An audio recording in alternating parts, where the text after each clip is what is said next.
Thanks for joining us. This is Live with Miami's Community News, and our guest today is Heather Tedlow from, I'm going to try to get it right, the Miami-Dade County Parks and Recreation and Open Spaces.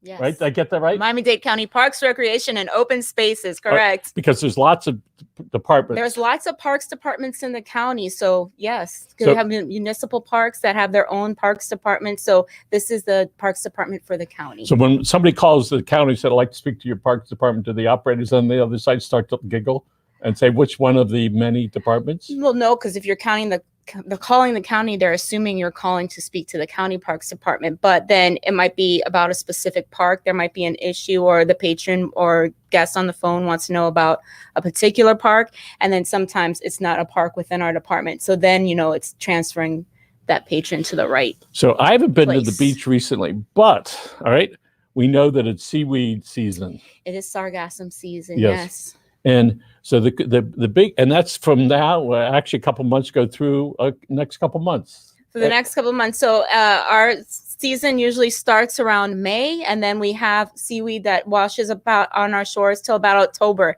It starts to decrease a little bit actually in August, but you'll see sargassum on our shorelines from May to October. So I know a lot of kids, including when I was a kid, we used to go there and try to capture all the little goodies that were inside the seaweed and take them home. So they live a couple days before they died. All right. But what is the function of that? So the what do you call it? It's sargassum. So sargassum is a brown seaweed that it originates from the Sargasso Sea, and then it breaks up. And this is the time of year where we see it breaking up and washing up on our shorelines. And this seaweed actually is critical. It performs an essential function. And what it does is it provides habitat for a bunch of little critters. So you'll find the fish hiding in it, crabs, shrimp, even sometimes little small seahorses that utilize its seaweed, and that's its habitat. That's where it lives. And it's also important for our sea turtle hatchlings. Sea turtle hatchlings find shelter within that sargassum and to hide from predators. And just like sargassum, it's the time of year for sargassum to come to our shoreline. It's also time for sea turtles to come to our shorelines as well. And we know that the dolphin, the fish, all right, like that, they're in this seaweed line. And they're there to get the food that's in it? They're there for food purposes. They're there to hide from predators and shelter purposes. So it just depends on that particular organism, what that organism is using that sargassum for. So how does that grow, and where does it grow from and go to? So the lifespan of that product. The lifespan, so it originates in the Sargasso Sea, and then where is that? The Sargasso Sea, the exact location, more or less, is in the Atlantic. And so that seaweed breaks off and then gets caught in currents. And then the currents bring that seaweed onto our shorelines. And that seaweed then provides, even on our shoreline, that seaweed provides habitat because it provides rackline, which is what people don't like to see. But the rackline is actually where we have also little bugs and crabs and things that utilize that as habitat. And then we have our shorebirds and animals feeding on that as well. So even through its whole cycle, with it being in the ocean, getting caught in the current, having the animals utilize that in the currents for shelter and food source. And then when it washes ashore, it's even providing a function. So even though for us, we might find it a little bit annoying and not so pleasant, it's definitely important and it's definitely needed. So it's part of the whole cycle of things. The whole cycle. It's a circle of life. So it provides protection and for certain critters, and then on the other hand, it provides food. Mm-hmm. And then as it decomposes and breaks down, it provides nourishment to our sand. So sand, the shoreline and the sand habitat itself, sand is not very high in nutrients. So as that sargassum breaks down, it actually is adding nutrients into that sand as well, which is also important. So it's a whole complete cycle. Tell me so the sargassum gets to the seashore and you try to wade through it and get to the other side. And meanwhile, you got all these little critters on you. Bouncing on you, and then you're like stepping on it. Yeah, and you're like, years ago, it was a lot of fun. Now it's like, we'll get Howard, who's doing the show over here. We'll get him to go test it to see how itchy it is. So it goes on the sea, on the land. Then what happens if there's a lot of it? So in Miami-Dade County, the Parks Department actually helps maintain the shoreline. So what happens is during this time of year when we see a lot of sargassum accumulating on the shoreline. We do maintain the beach. We have a permit through the state of Florida to maintain the beach and keep the beaches clean, because we understand that, people don't want to wade through 10 inches of sargassum to enjoy the beach. So what happens is early in the morning, our sea turtle conservation team goes out and surveys the beach for any nests or any hatches that might have happened the previous night, because before we can come in and maintain the beach, we have to make sure that all of our sea turtle surveying is done. Once the surveying is complete, we have a permit through the state of Florida to go ahead and maintain the beach. So we sort of cycle that sargassum through and help that decomposition process. So what actually happens? So do you remove it? No. What do you do? It's the breakdown and the whole breakdown of the sargassum. We sort of just recycle the sand, and we have a machine that goes through and sort of recycles the sand and recycles the seaweed and helps the decomposition, because we want that nutrients there. We want to make sure that the beach is replenished with that. So if we removed it completely, that wouldn't be the healthiest option. So, and lots of times there's a certain smell that comes from those guys. It's just natural. It's just a natural smell. It's a natural breakdown and decomposition of the seaweed. It's not harmful for human beings. It's just, it smells a little bit. It smells a little bit like rotten eggs, but it's not harmful to us in any capacity whatsoever. So let's talk about the mangroves that are out there. Okay. That they're all over. All over. Tell us about how they're protected. Thank you. So mangroves are very important tree here in South Florida, especially along our coastlines. And it's important to realize here in Miami-Dade County, we're very lucky. Out of a study of the tri-county areas, which was Broward, West Palm Beach, and Miami-Dade County. Miami-Dade County has 32% of vegetative shoreline along our coast, which doesn't sound like a lot, but when compared to West Palm Beach and Broward, we have the highest percentage of vegetative shoreline along our coast. And that is important because our vegetative shoreline includes our mangroves, our seagrasses, and our sand dune communities, which help provide us protections, especially this time of year, because not only is it sea turtle season and sargassum season, it's hurricane season. So mangroves are one of the first lines of defense when it comes to protecting us from hurricanes. Their prop roots, especially with the red mangroves, help block winds. Mangroves, a healthy mangrove community, can actually bring the wind speed of a hurricane down one whole category. They also help prevent from erosion and help break up wave action, so flooding and waves and serious damage that would come from an influx of water coming along the shoreline. Okay, and again, you're mentioning the shoreline. There are about 18 miles that the county manages. Tell us what's the most northern and the most southern. So the most northern would be Holliver Beach, and the most southern would be Homestead Bayfront. So that's a big big deal. Stretch of beach. So yes. How many? Do you say every day you have folks out on the beach, keeping that clean?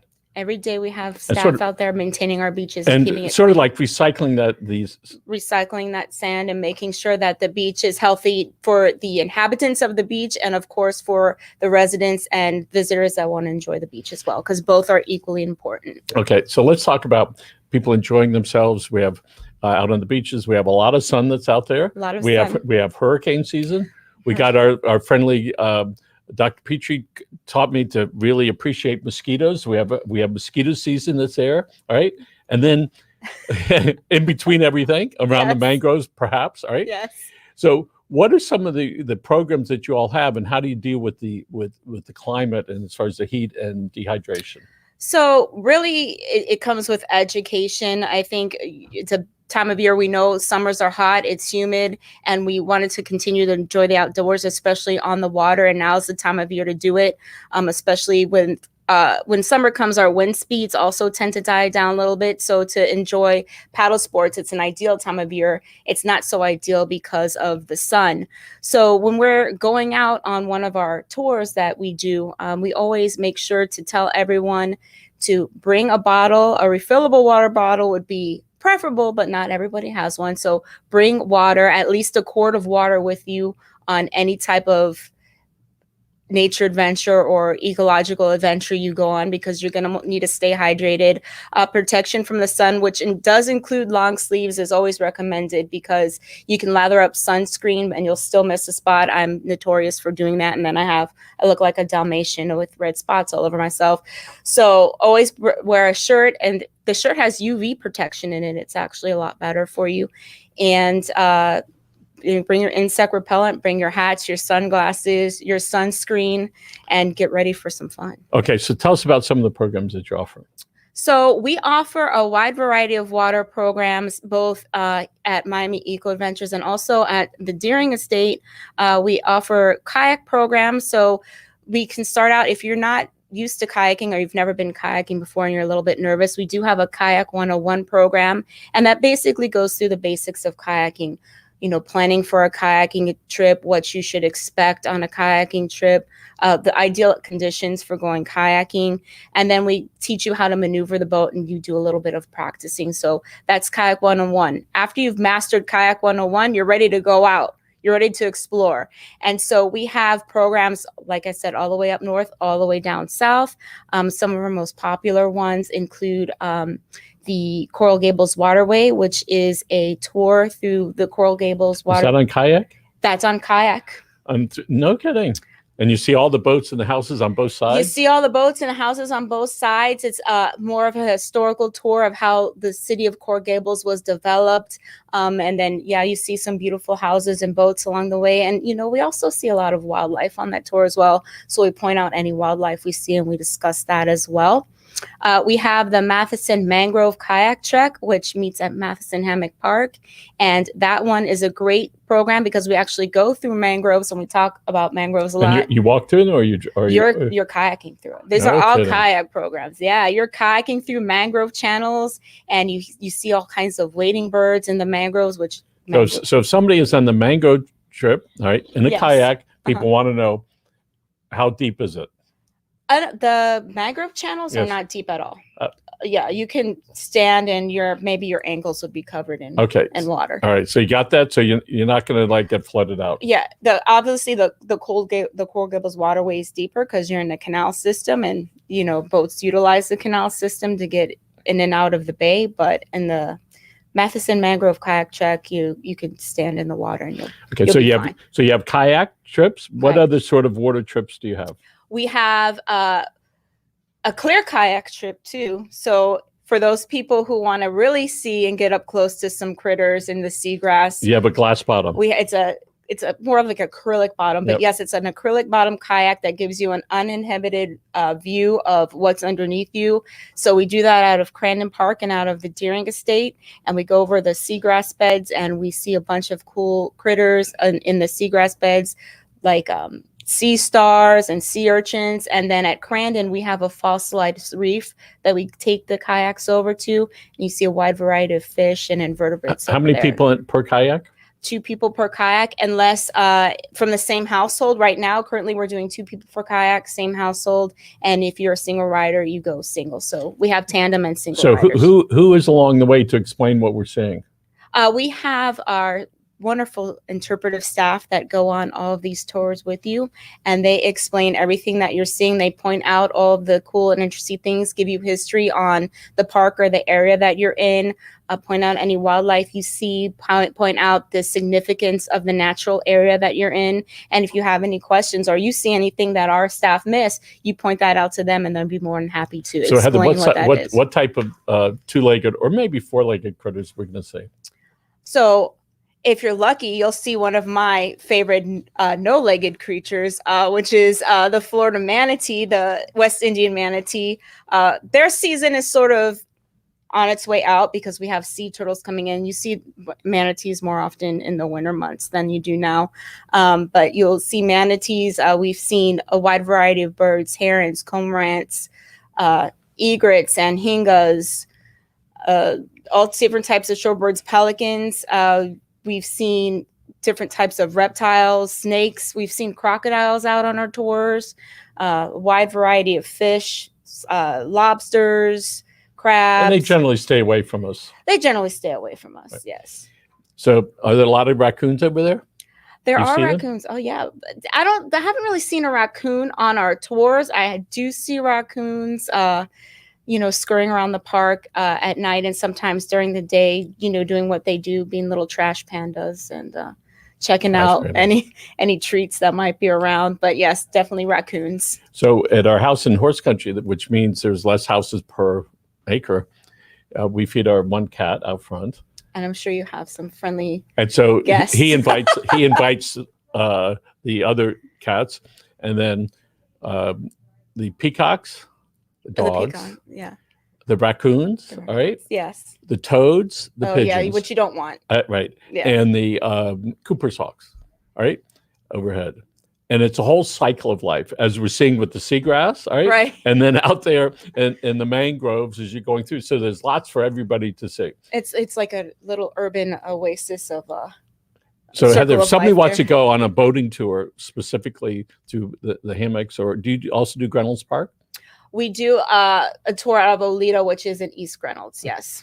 And how many acres is Reynolds, East Reynolds, and all, more or less? That I'm not. It's pretty big. Sure. It's big. Yes. And how can they find out more about it? So you can find out what tours we are offering.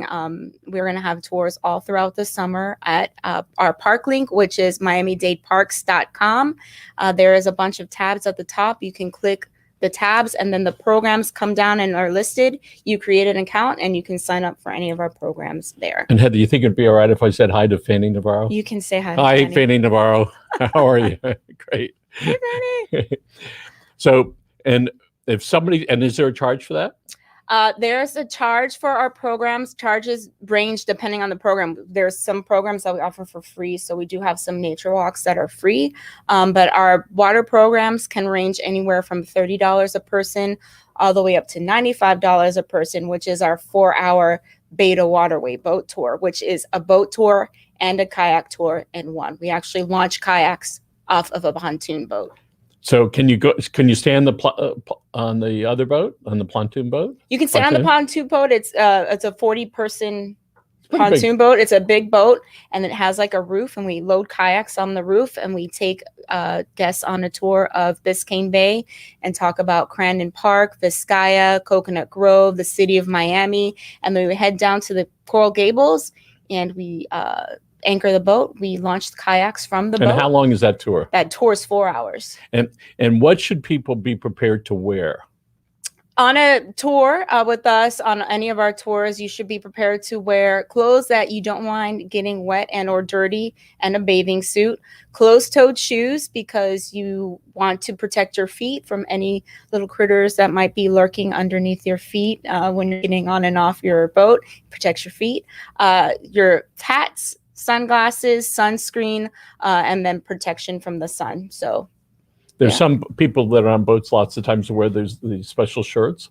Yes. That keeps out the sun. I highly recommend those. Yeah. What are they called? They're UV shirts. They're rash guards. That's what I call them. And they usually have a UV protectant in them. It's usually about 50.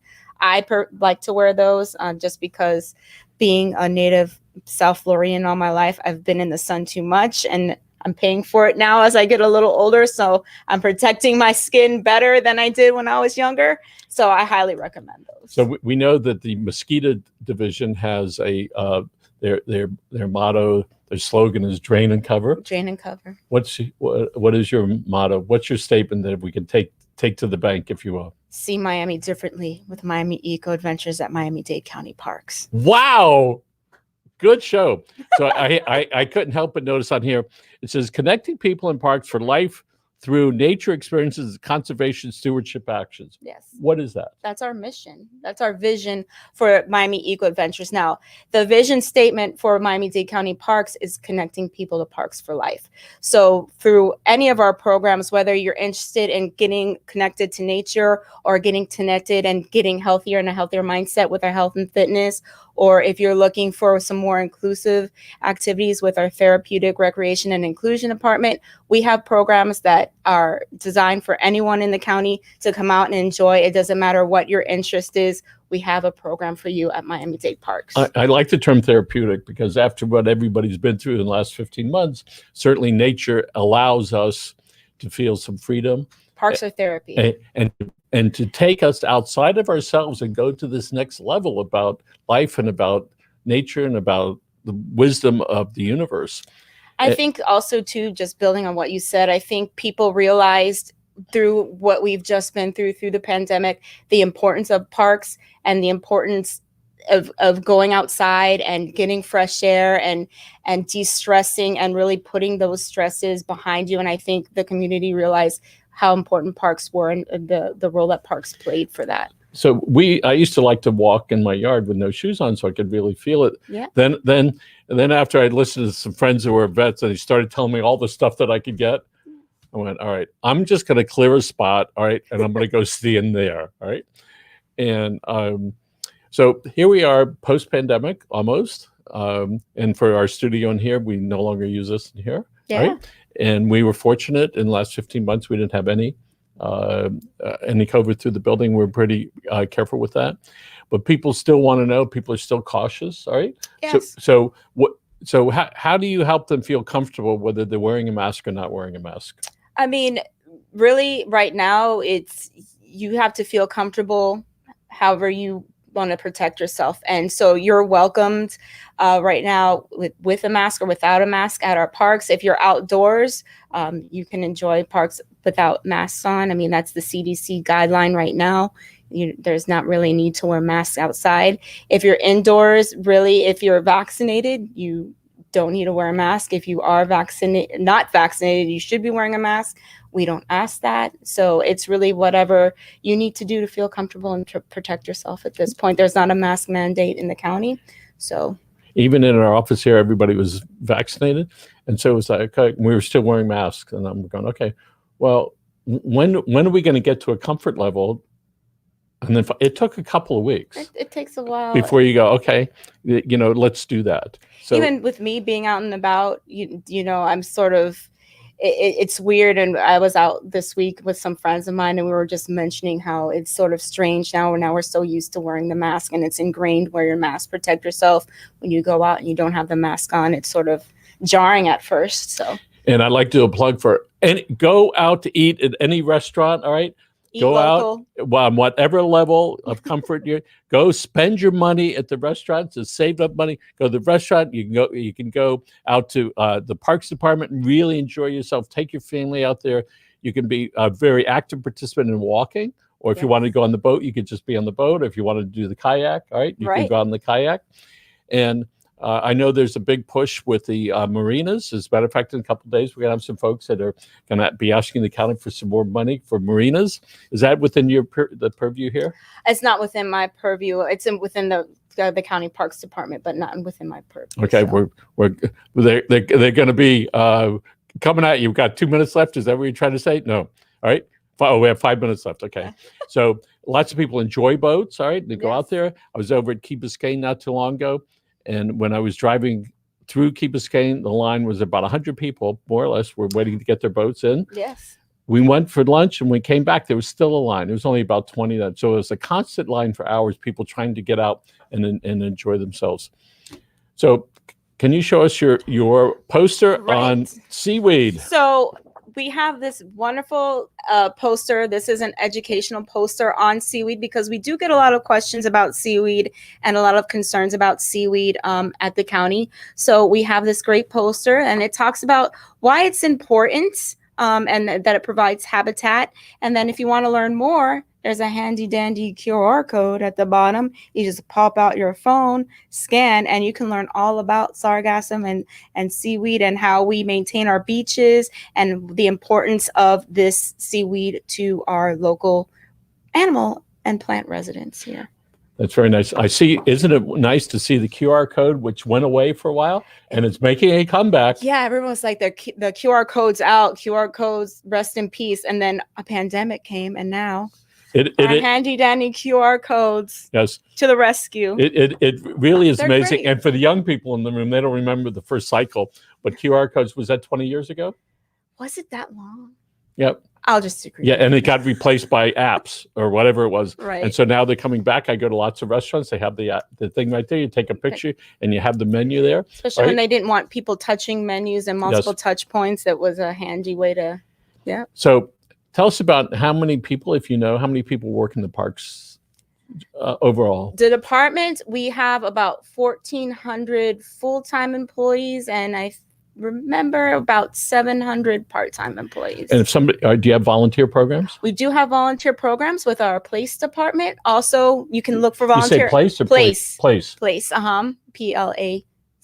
Place. That's our volunteer department, and all of their volunteer opportunities are also on our park link, which is miamidadeparks.com. So you can click on that link and it will list all the volunteer opportunities we have within the department. You can be a one-time volunteer, or you can sign up and become a year-long volunteer and go through the process and volunteer all the time. So you can have adults doing it. You can have, can the kids get credit? Kids can get credit. Oh, we have perfect. Community service hours for the kiddos. Yes. Oh, that is wonderful. So you can be out there enjoying nature, seeing lots of your friendly critters. Remember, if you feed outside animals, you're going to get more outside animals. You will. All right. And maybe to your pleasure, maybe not to your pleasure. Oh, foxes. Foxes. I forgot the foxes. And possums too. All right.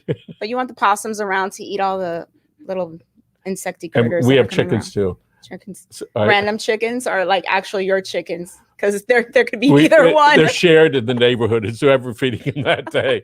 So enjoy yourself out there. Again, our guest today is Heather Tedlow from the Miami-Dade County Parks, Recreation, and Open Spaces Department. Yes, and follow Miami-Dade Parks on Facebook and Twitter and Instagram, miamidadeparks.com. Oh, and then and then you can also follow Miami Eco Adventures, which is Miami Eco Adventures, also on Facebook, Instagram, and Twitter as well. And folks, I got to tell you that one of the great things you can do is surround yourself by nature. All right, because it certainly is healthy. We have a saying out on the farm, which is a bad day at the farm is better than a great day at the office. Folks, have a wonderful day. And thank you for Howard for doing the show, and our guest over here. Thank you very much. Thank you. So see you. Bye. Bye, guys.